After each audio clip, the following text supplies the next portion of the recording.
Fold Kids Book Fest takes place on the ancestral, traditional, and unceded indigenous territories of the Mississaugas of the Credit First Nation. It is the traditional homeland of the Wendat, Anishinaabe, and Haudenosaunee nations. As we acknowledge this land, we are reminded to think about where we are, to be grateful for this land, and to graciously care for it. Please treat everyone with kindness and respect, here and wherever you are.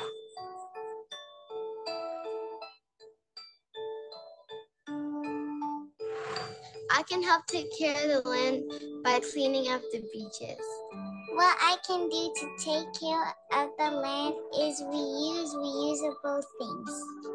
I can take care of the land by not hurting the plants and not hurting animals that live in this land, and respect those who came before us, like the indigenous people.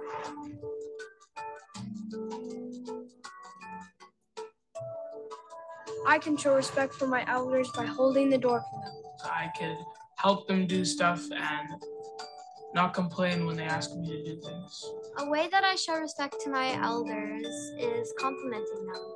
I can help elders by giving them hugs and kisses and saying I love you and goodbye so their heart will feel warm.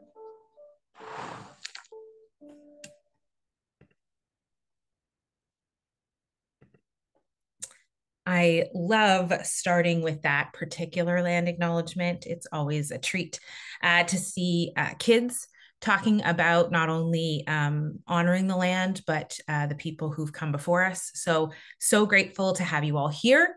My name is Jael Richardson, and I am the Executive Director of The Fold.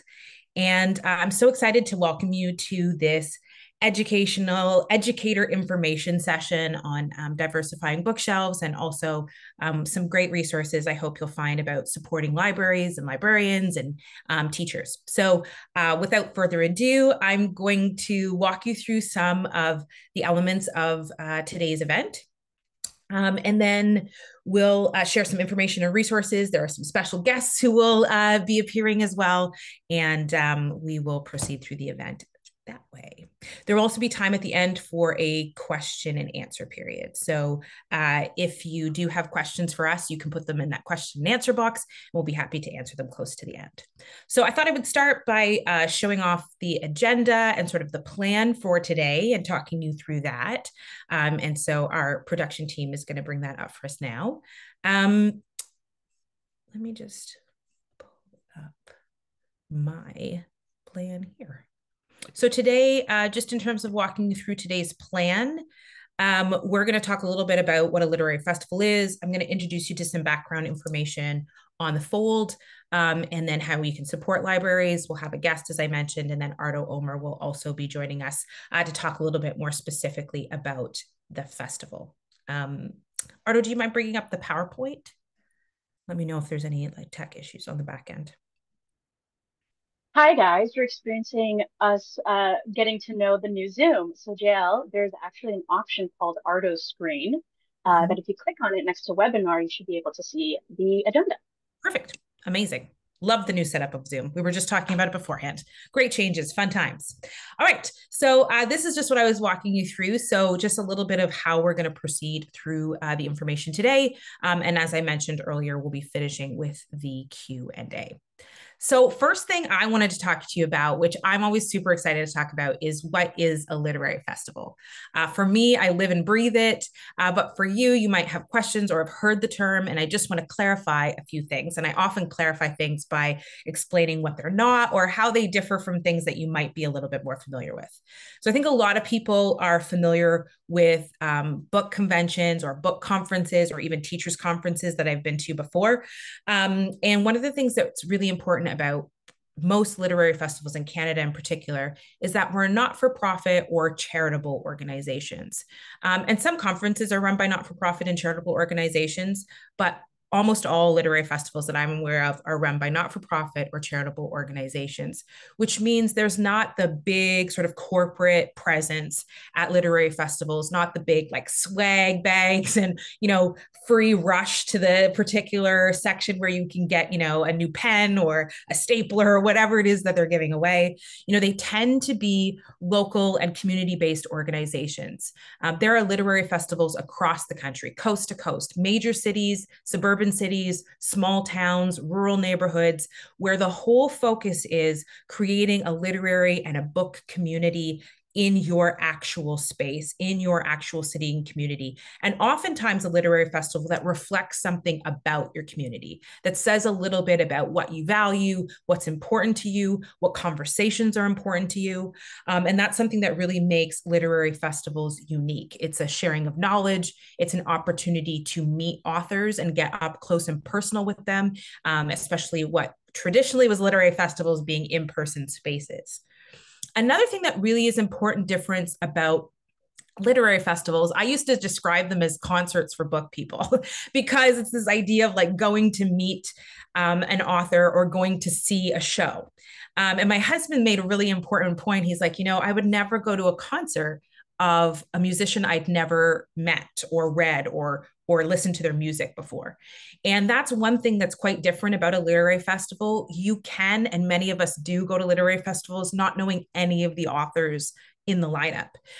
It's often a place where you get to discover new authors. It's a place where you get to meet and encounter stories that you may not have otherwise known about. I remember the first time we did the Festival of Literary Diversity and someone stood up in the middle of a question and answer period and was like, how come I don't know about any of these authors?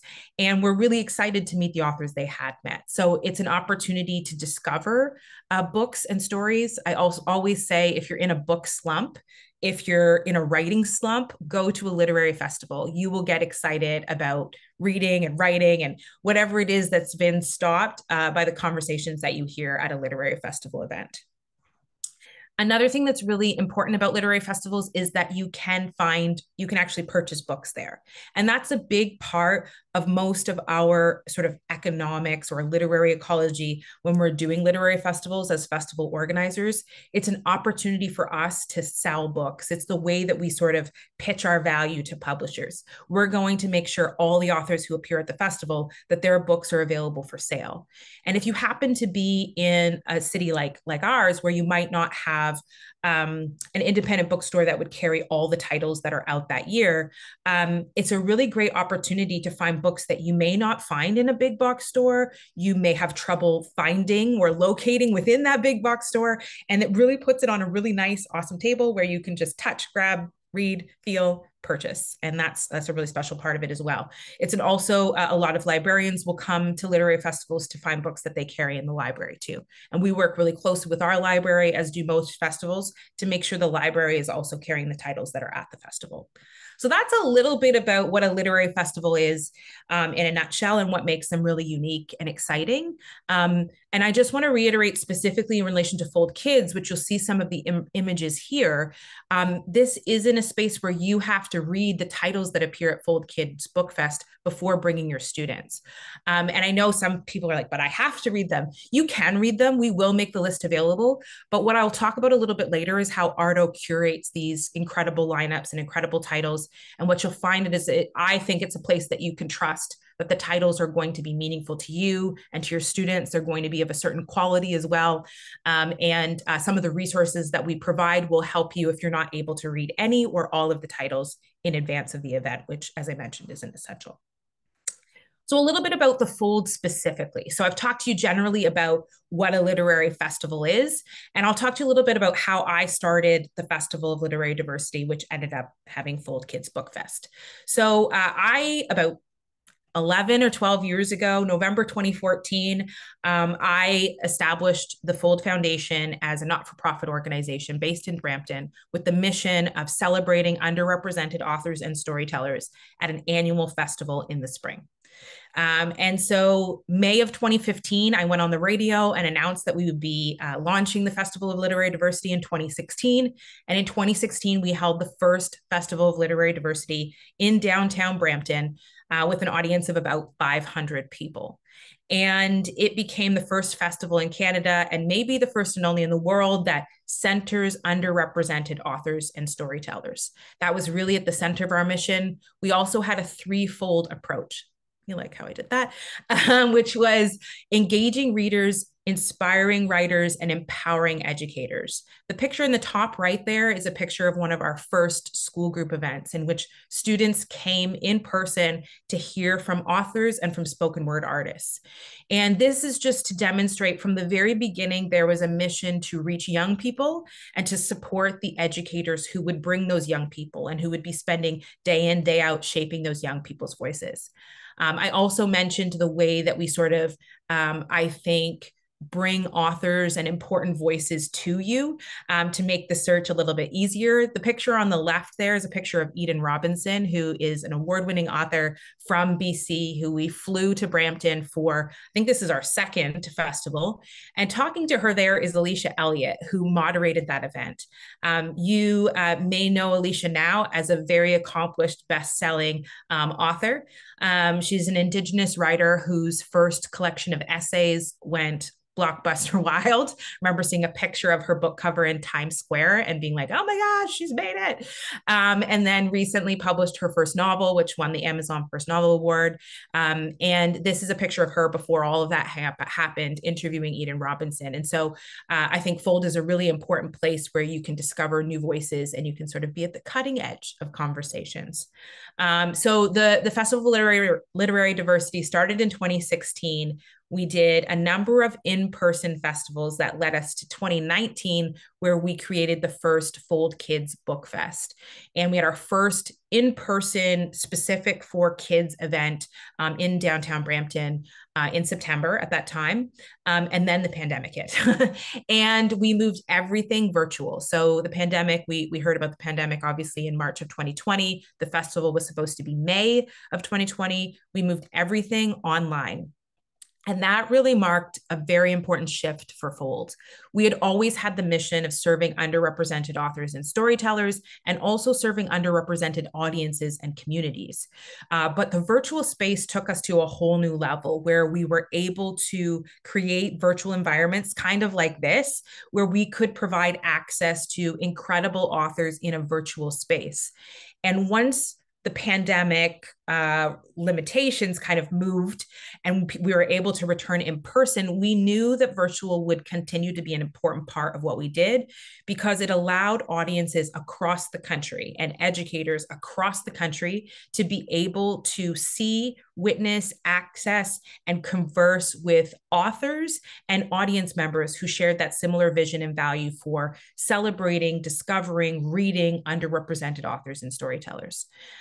These are pictures from our most recent festivals back to being in person. You'll see we've kind of glammed it up a little bit. We've increased, sort of our visual representation of events, but that's also a demonstration of what we're doing in our virtual space. Our virtual space is not, it's even more interactive than what we're doing here. We'll have a chance to hear questions from you. We'll hear from different people today. But in our virtual platform space, there's opportunities for you to actually meet in small groups with authors. There's opportunities for you to chat live with other attendees. And this is for us just demonstrating the value of virtual as being not just about reach, but about creating the same connections that you're seeing happen in these rooms and these pictures. One of the things, especially for kids, that we have in our virtual space, and you'll see a little demonstration later, we have things like search and find, a scavenger hunt. We have prizes that you can win by accessing different areas in the platform. So there's all sorts of things that are designed to duplicate the kind of connection and experience that we have in person in our virtual space for those who may never be able to come in person for a variety of reasons, or who may have never be able to bring a class in person, but who want their students to have access to the kinds of authors and the kinds of storytellers that we bring into the festival. I want to take a minute to introduce the team. You're going to hear a lot from me on the front end. You'll hear a lot from Ardo a little bit later, but we have a couple of other team members that I want to introduce as well. I'm going to talk a lot about Ardo in the next screen in ways she will probably find awkward, but I'm very excited to mention Ardo, who's our kids coordinator. She's been our kids coordinator since 2020 and has just done an incredible job. Everything you see here that was built, everything we're talking about, and the visuals that you see is Ardo's hand. And I'm often the face of Fold, and I get to do a lot of stuff where I appear front and center. And that's because Ardo's also very humble. But she's really been a force, and I'll brag about her in a moment. New to the team on the bottom left, you'll see there is Hudson Lynn. And Lynn joined us last week as our very first program coordinator. And her job is very similar to Ardo's, except in relation to adult programming. So all the things that Ardo's been doing for the Kids Festival and kids content, Lynn's going to be doing in relation to our Fold Academy, which is an adult writing workshop series, and in relation to Fold, kind of establishing our adult programming elements and making sure the Festival of Literary Diversity proper, the actual festival, continues to do great things, especially as we approach our 10th anniversary. And on the bottom right corner is Samantha Clark. She is a Brampton native and just a phenomenal addition to the team. She joined us a year ago and is with us until June this year as our volunteer and audience engagement coordinator. She is my right-hand person these days and just focuses on sponsorships and community engagement, and just does a lot of the outreach with teachers and educators as well. So you may, if you reach out to us, find yourself in conversation with the two of us. So that's the team. And I will mention, in just passing, some of you may be familiar with Amanda Leduc, who has been with us since the beginning and recently stepped away to focus on some of her writing. She's going to appear in all kinds of places still because she's not allowed to leave. But she has been an important part of Fold as well. Before I pass it along to some other people, I just want to provide some general information about how Fold supports schools and libraries. So we've talked about what literary festivals are. We've talked about what the Fold is and does, what our mission is in terms of serving underrepresented authors and storytellers and audiences who are underrepresented. But I also want to talk about the ways in which we've structured Fold to support schools, librarians, and teachers. And so this is really what you'll see on these next slides is, a lot of the work that Ardo has done specifically in relation to Fold Kids. One of the things we do every year for the festival is we provide a full book list. That's not just a list of titles, they're also organized by age category. And so you'll see different color schemes relating to the age categories that you might be in charge of or working with. Something that is incredibly important and under talked about, under celebrated, whatever the word is that Ardo has curated this list specifically Canadian authors from marginalized communities. So all of these authors are, authors of color, Indigenous authors, queer authors, authors of different age ranges, authors, disabled authors, just a wide range of Canadian content. This is so important because if you're in charge of finding books, you'll know, especially in Kidlit, it's very difficult to find Canadian specific content and to be able to sort through, especially new titles, which ones should I focus on? And I think Ardo does an incredible job of staying up to date on the titles that are coming out, the authors that are really important to the Canadian landscape. I know from writing children's books and adult books, it is very difficult for Canadian children's authors to get the kind of visibility, attention, name recognition, notoriety that's really important for being able to continue to do this work. A lot of you will hear about David Robertson and somebody like that who might be very familiar to you, but some of these other authors may not be people that you are as familiar with. And so this book list each year is a really great place to go for finding new books for your classrooms and for your libraries. And so that's one of the things we do every year is a book list and a feature of each of our authors. Those pictures you see around the outside are author announcements. So you can go to our Fold Kids social media accounts and find all the authors, not just from this year that are being announced, but from last year, from years before, and you can get all caught up really fast. It's a really I don't want to say easy way to diversify your library, but it's a really quick way to find some of the voices that you might be missing and might have missed. Another thing that Ardo did all of her own making was she started the Book of the Month program. And so in addition to this longer list of authors that we have at the festival, every month she's going to reveal a picture book and then as well a middle grade or YA title that she's discovered that she thinks you should know about that's really important and relevant. Again, Canadian content, marginalized authors, always. So that's that. She also does a couple other things that are really important and useful to teachers. There are, thematic lists that are done. So sometimes we'll do a Black History Month list or a culturally specific list. We also have what's called the Fold Reading Challenge. This is something we've done for years on the adult side. And a few years ago, we added a kids challenge. And so every month, you'll see a particular challenge and then a suggested titles that fall within that challenge. So for example, if you're celebrating Sikh Heritage Month, you might be able to go through and find one of our challenges where we talked about Sikh stories, and you'll be able to find books by Canadian authors that cover that same theme. Another thing that she's also does is seasonal reading lists. So you'll find,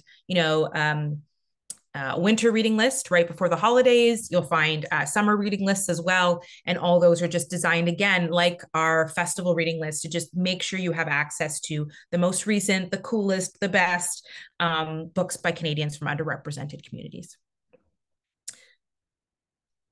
The last thing I want to talk about is just how the support, the additional kind of background information and support to your classroom work and to the work either you as a librarian or you as a teacher are doing, or librarians in terms of supporting teachers. For every session, virtual session and event, we have an educator guide that provides you with resources to prepare you for those events. So you'll see in the middle, every author who appears at the festival will have a page that includes their bio, their book, and some, how you can follow them on social media. So ways for your students to get to know them before the event, if that's something that you want to do. There's also a pre-event activity and a post-event activity. Usually the pre-event activity, again, includes, look up the author, find out a little bit of information. What kind of questions might you want to ask them? And then the post-event activity is usually a follow-up of some of the conversations we see happening in the event. This educator guide is produced, developed, created by an actual educator. And so it's designed to also connect some of the learning outcomes, some of the culturally responsive pedagogy that you're looking at and exploring and try to incorporate into your classroom. And so it's designed to help you, support you as you're delivering this content with information that you'll have access to well before the actual session. And again, all of our virtual events, usually they're delivered live. We have a couple bonus events that you can access early, but usually they're delivered as live events. But once they're delivered live, you can also watch them back, the recordings back. And so that means that you can watch them, with your students live for the first time, or you can watch them yourself and then show them to your class when you have a better sense of what's in the actual event. So all kinds of ways to interact with the content based on your preferences and your level of comfort, as well as some of the information and resources that are available to you. I'm going to turn the floor over to, I want to read a quote for you, and then I'm going to turn the floor over to someone really important. But this is a quote from one of our attendees at last year's festival. They said, "I enjoyed participating and look forward to sharing the resources and recordings with teachers and classes over the rest of the school year."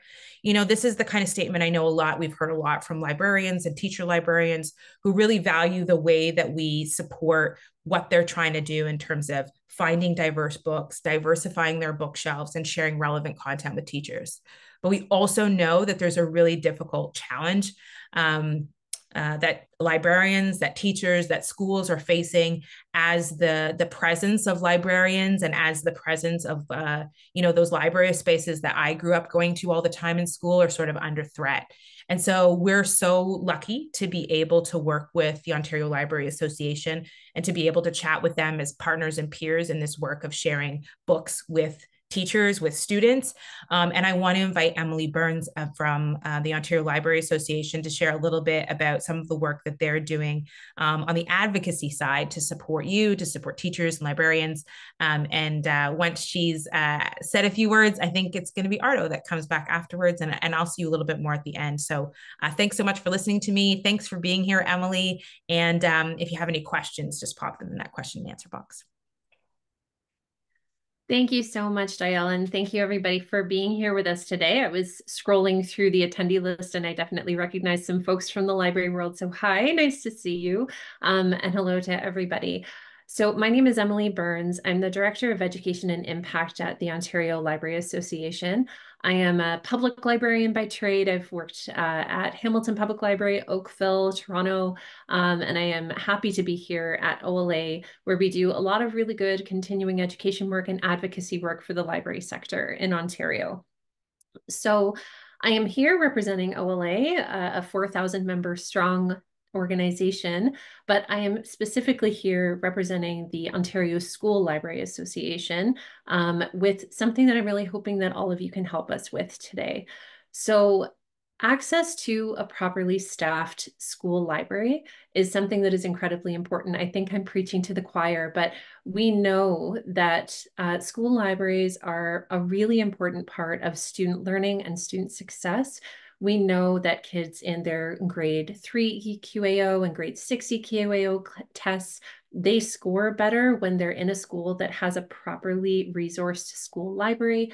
We know that school library staff, whether they're teacher librarians or library technicians, they are literacy leaders. They are people who are able to teach kids critical developmental skills on digital literacy, on critical literacy in general. And they work with classroom teachers to ensure that core competencies are being met. They also create spaces that are open and welcoming for the young people who are in their schools. So I think we can all agree they're really, really important. And so I'm here to share some information that will hopefully spur you to some action, because school libraries at the moment in Ontario are unfortunately under threat.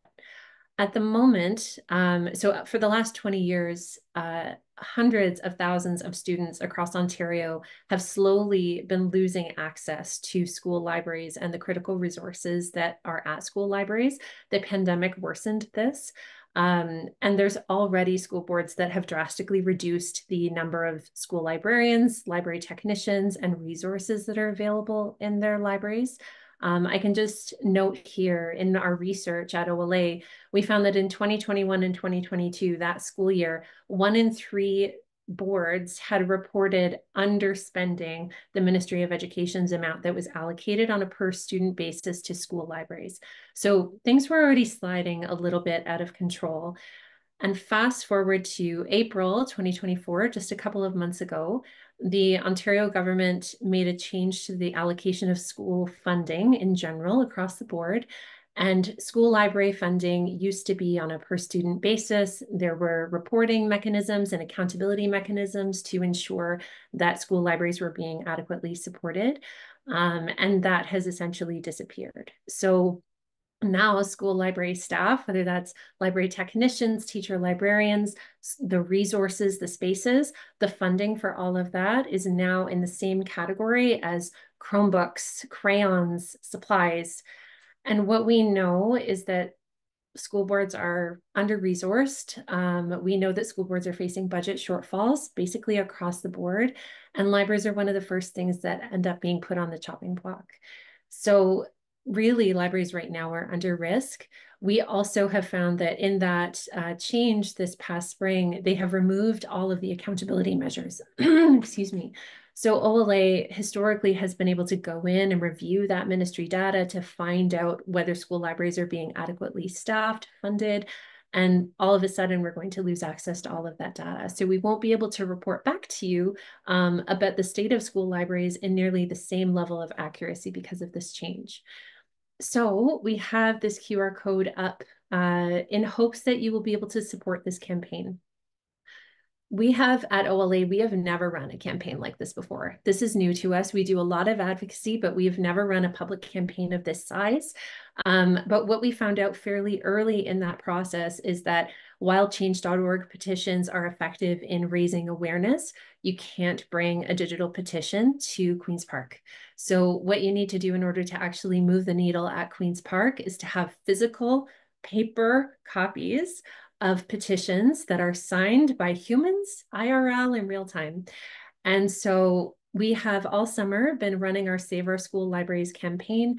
asking people who are invested in school libraries to print these out, to leave them at their public library desks, to bring them to barbecues. We have the long weekend coming up. So if you're going to a cottage, if you're going to a barbecue, we would really love if you could print some of these out and get them signed by the people around you who care about the state of school libraries. Really what we're asking for is the reestablishment of this funding model that protects school library professionals and protects the students who are in these spaces so that they don't lose them, and to also restore those accountability frameworks. And essentially, you know, when thinking about everything that Jael has spoken about, all of the hard work that Ardo has done. I was the co-chair of the Blue Spruce Committee for a couple of years, and we have seen changes that Canadian publishers have been making in diversifying what they're publishing, and ensuring that we can create lists like the one that Ardo created, like the ones that Blue Spruce created, that have these books that kids can feel represented by, that are mirrors, that are windows, that allow them to see themselves or their families or their friends or their communities represented. And publishers can publish those books. But if there isn't funding for school libraries to actually bring those books in, if there isn't funding for the staff who have the knowledge and experience to bring in the right titles, then school libraries will not be able to represent those kids. And we, you know, as parents, as educators, we won't be able to benefit from all of those changes that are happening in the publishing space, because our libraries will be full of older books if they exist at all. So we really urge and encourage everybody to get on board and hopefully fill out some of these petitions. If doing that is beyond what you're able to do at this moment because of capacity, we understand, but maybe just start up a conversation with your neighbor, with your family, with your friends. Just start having conversations about the importance of school libraries and see if there are other people in your life who would be interested in getting on board. But we really hope for all of your support. So with that, I'll hand it back to Ardo. Thanks so much. Thank you, Emily. You know, we heard about how Fold can help diversify your bookshelves, but I think it's important to know that for Fold to actually take up space in school librarians tend to be the frontline folks in that. They're the ones programming in libraries, bringing authors in. They're the resources for teachers to bring authors in. And also obviously allowing for, you know, skill sets like research. That's how I learned to research as a kid, was through school librarians. So this is an important initiative, and I appreciate you, Emily, for talking about this. Thanks so much, Ardo. All righty, so now we are going to talk about the Fold Kids Book Fest. So we've talked about the importance of school libraries, school librarians, educators. We talked about Fold's work in diversifying the classroom in terms of the kinds of things we program. Now we want to dedicate the rest of our presentations before we get into Q&A on how to access the festival and resources like it. So I just wanted to let you know the festival, this year's festival takes place November 5th to 9th. And from the 5th to the 7th, we actually have virtual programming. And so this is what the virtual platform will look like for Fold Kids Book Fest. This is based on last year's look. And this is a space in which you can access an exhibitor hall where publishers and other organizations that cater to educators will have resources for you to check out. I know one of the questions we get asked a lot by educators is, where are the Canadian publishers? And so they'll be featured in the exhibit hall. And of course, we have a page on our website that lists all the Canadian publishers that publish kids content. So check that out. We have our auditorium where events are played virtually, as well as an info desk on how to access the virtual space. So, and I'll get to that in a bit about Jael doing a lovely job at actually creating video content on how to navigate the space. But this is essentially what the interior looks like. Jael already mentioned we'll have interactive elements for schools as well. We have a leaderboard in which educators, by doing various things like maybe visiting a booth, can rack up points and get themselves on the leaderboard to win prizes. We also have a scavenger hunt in which something you can do with your classes where there's fun little items hidden throughout the space. And by completing the scavenger hunt, it does add points to your leaderboard. Yeah, this is essentially the virtual space. It's a very exciting, innovative space that we ended up creating as a result of the pandemic. So this is a YouTube link to JL's info desk video from last year. Attendees will get a copy of this PowerPoint, so you will have access to this link. But I just want to let you know that we do these kinds of info desk videos every year so that people new to the space know how to navigate it. So next we have a look at what a schedule would kind of look like. So I'm talking mostly about the virtual components of the festival, just because that's primarily geared towards educators, and that's what the school board passes have access to. They're also scheduled during the school days, and the timings have been decided based on in consultation with our Fold Kids Advisory Committee made up of educators as well. Of course, we can't accommodate every single school timings because everyone, ends classes at different times and ends the day at different times, but we try our best to meet as many as possible. But this is kind of a glimpse at what the virtual schedule looks like. And it includes events from all different age categories: our primary, grades K to 3, our junior, grades 4 to 6, our intermediate, grades 6 to 8, our teens, grades 9 to 12, 11. It doesn't mean your grade 12s can't enjoy teen events. We just find that, if you have a class of grade 12s where, this teen event will really speak to them, perfect. But we also have teen events over at Fold in the spring festival, because we know that age range is straddling adulthood. So they may feel, the Fold Kids Book Fest feels a bit childish to me. Maybe I want to experience more adult feel to it. The concept doesn't necessarily change drastically, but the environment, obviously, the teen events among adult content may play differently with grade 12s, but just a heads up, your grade 12s would definitely be happy to enjoy our teen events. We also have educator workshops. We have workshops that will be great for educators to tune into. For example, last year we had disability in the classroom, which is more technical in terms of navigating the space in the classroom with regards to people with disabilities and catering to your students with disabilities. And I'm doing the sneak peek a bit early, but we also have a workshop on disability, but it particularly tackles how to talk about it. I know a lot of teachers want resources on how to talk about specific topics, especially for marginalized communities. So that's a fun one to look into. And then, of course, we have bonus events that will take place the day the platform opens, which happens a few days before the live festival. And so we'll usually have one for nearly every age category.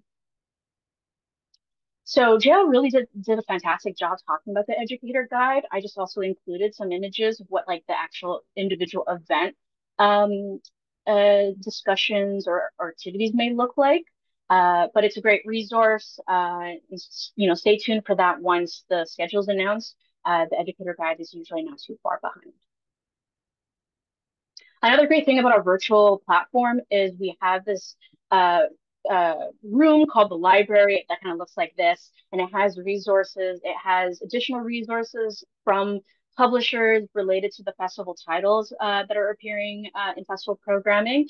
We also have some events may have post activities. So if you wanted to keep drawing, for example, during a drawing event, some events will have additional events that you can do with your class after the fact.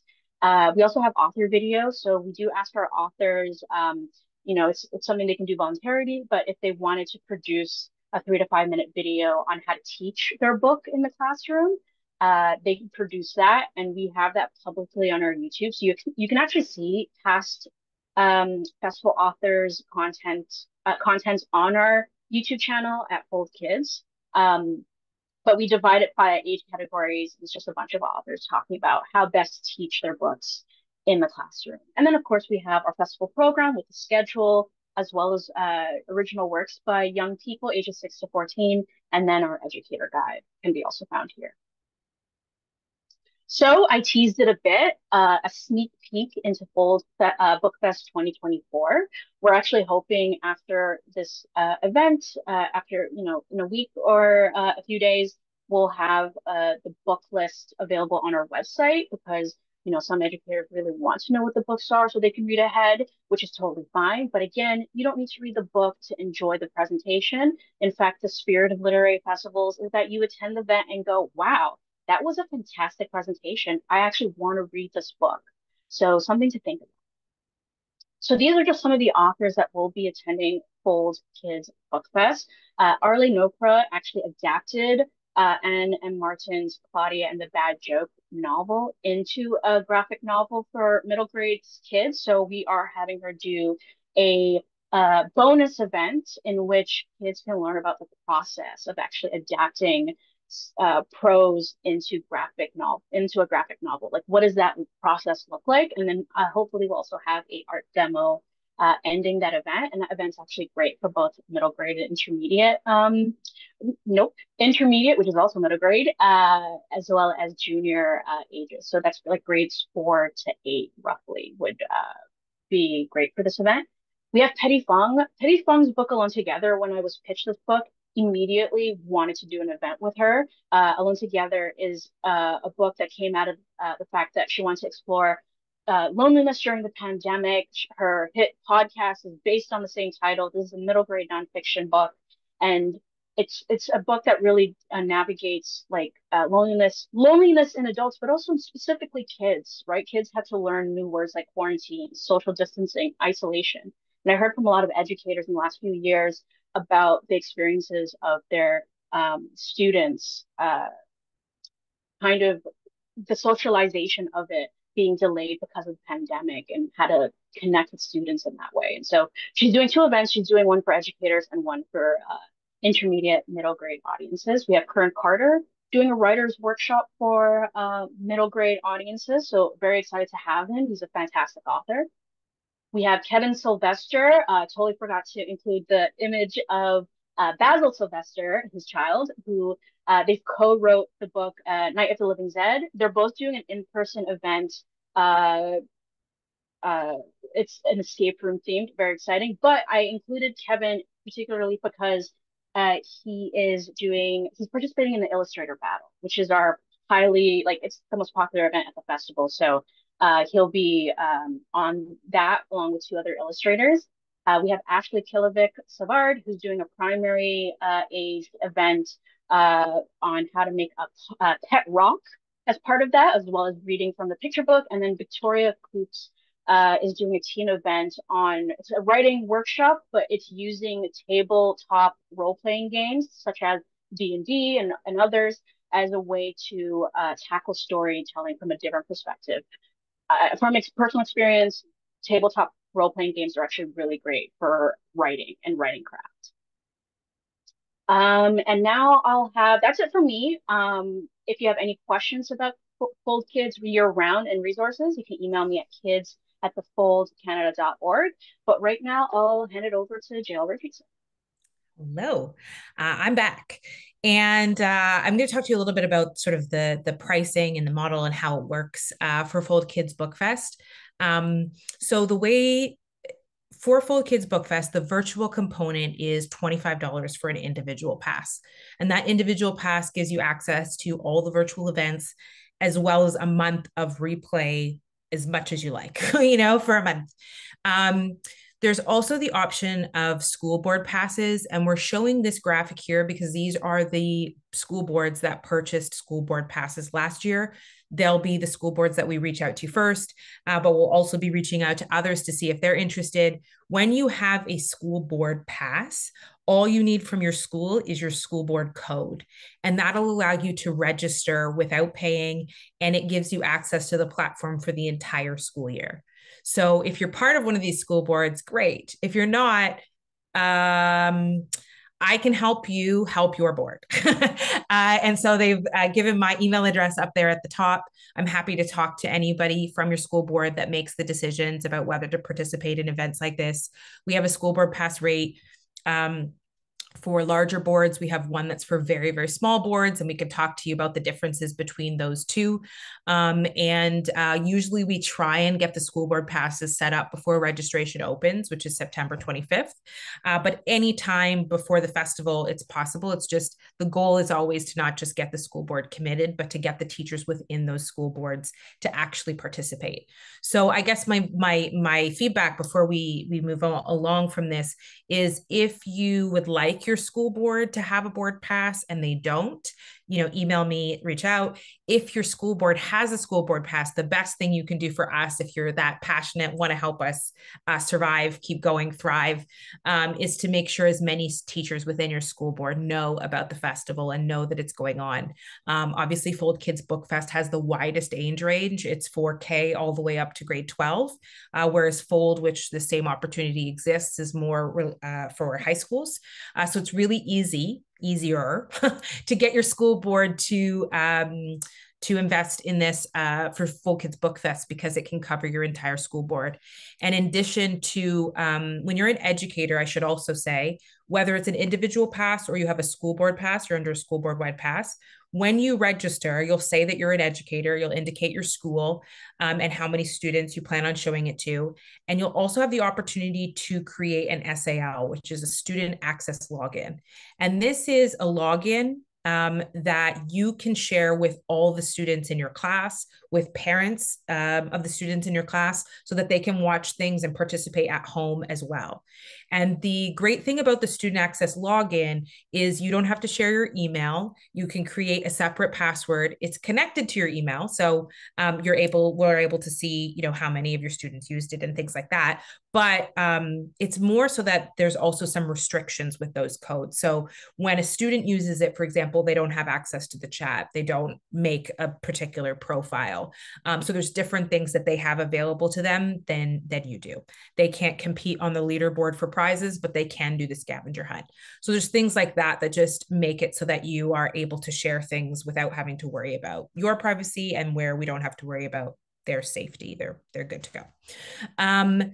I'll mention as well, just in passing, some school boards have really, they have those sort of restrictions about speakers. You have to have insurance and all these sorts of things that to me don't really make sense of applying to virtual platforms, but are still there. And some of those school boards have been interested, or somebody from the board has been interested, but because of those sort of barriers, we haven't been able to actually get school board passes. So oftentimes what those school boards will do is just, they approve you to get your own individual pass, and then they will compensate you on the back end if in those cases. So there's all kinds of different ways to be involved on the platform, but $25 for an individual pass. It's about $2,500 for the standard school board wide pass.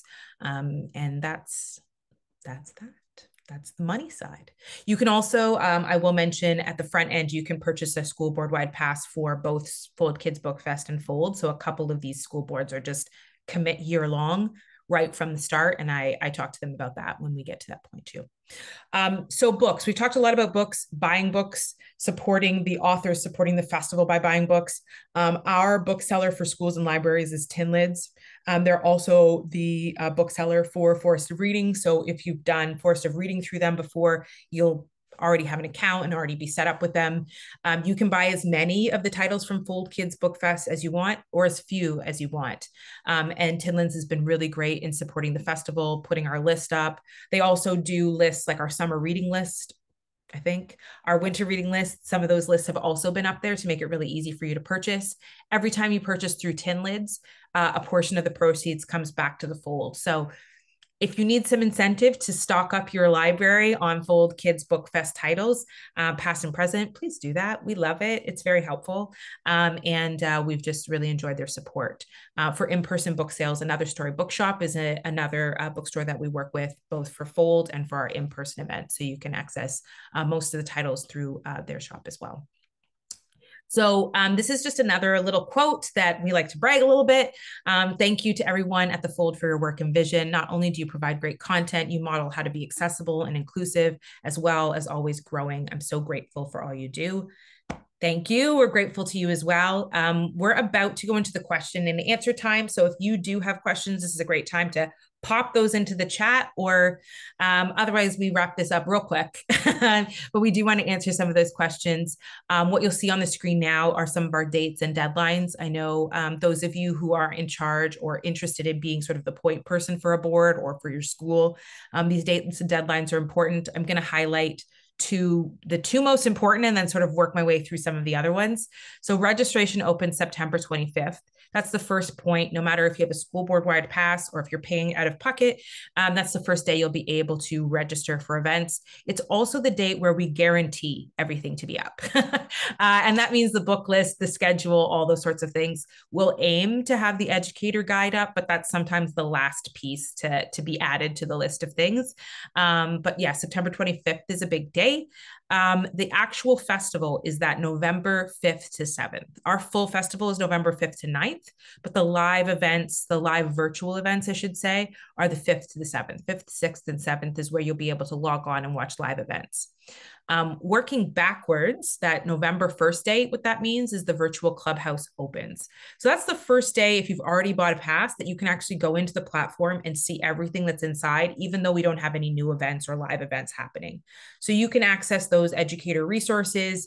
And what Arda was saying is, for every book that's featured at the festival, we try and include every resource that's available. So if one of our authors has a study guide, if they have a coloring sheet, if they have a video, we will put all of that into the platform as best we can so that everything is available to you in one spot. So November 1st is the first day you're going to be able to see all of that and start earning points on the leaderboard.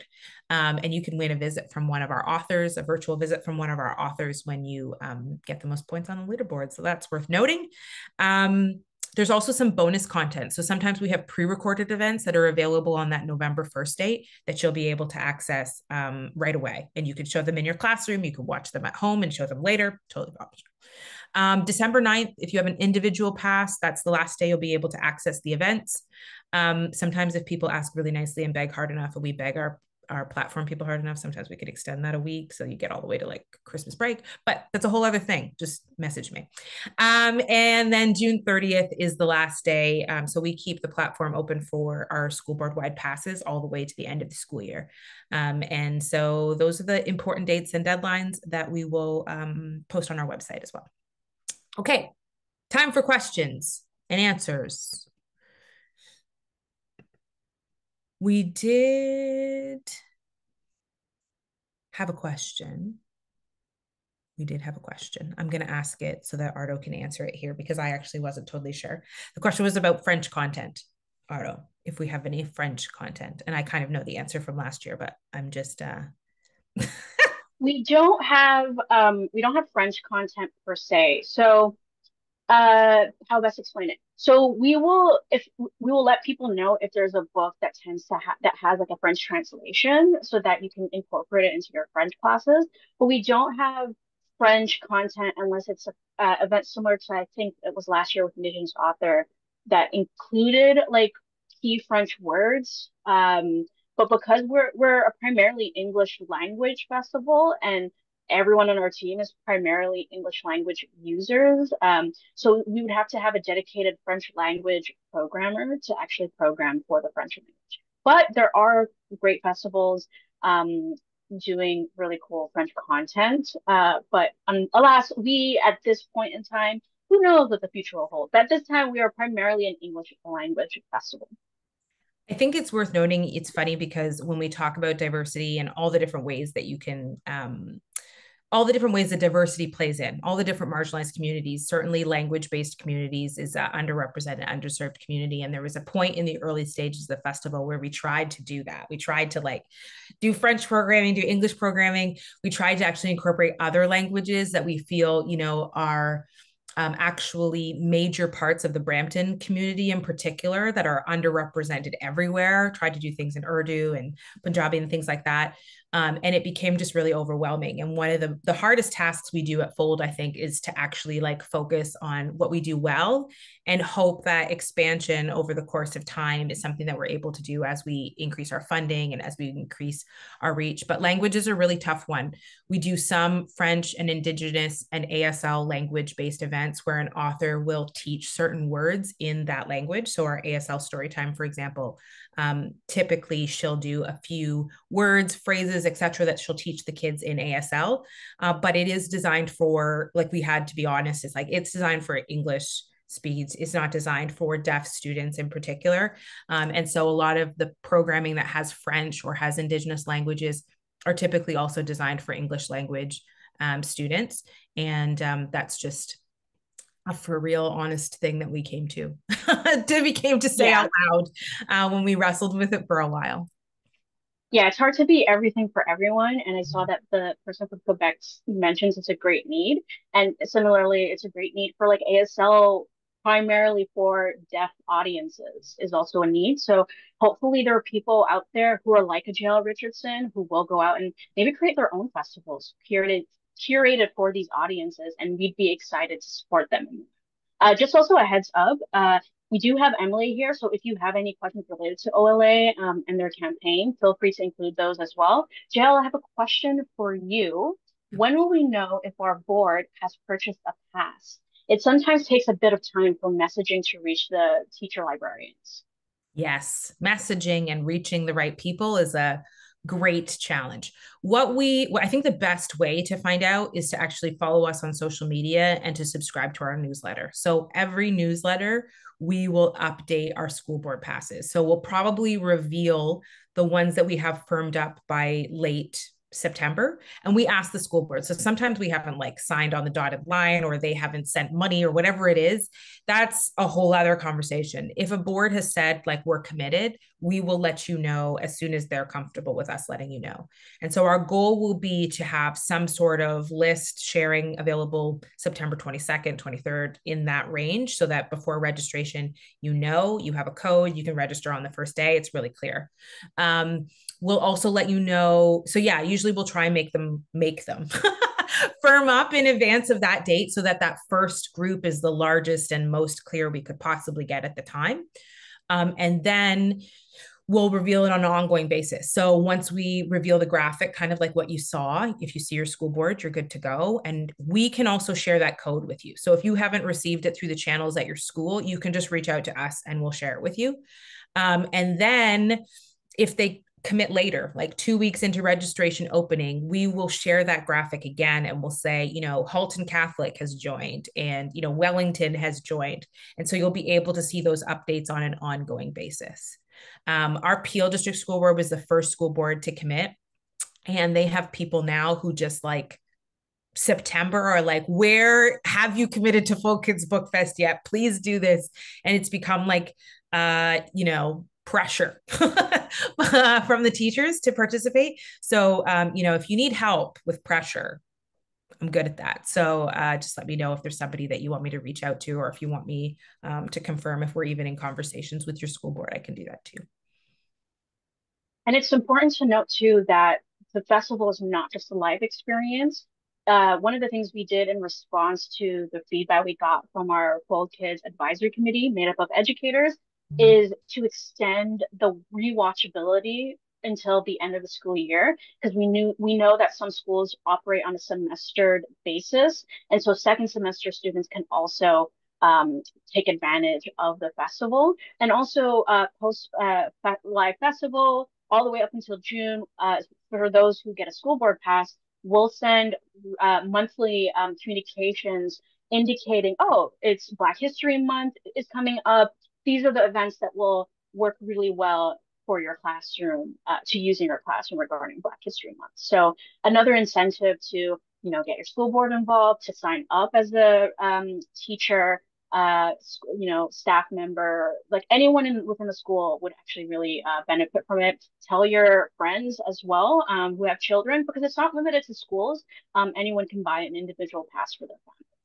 I actually have a question for Emily, in case this audience in particular wanted to know.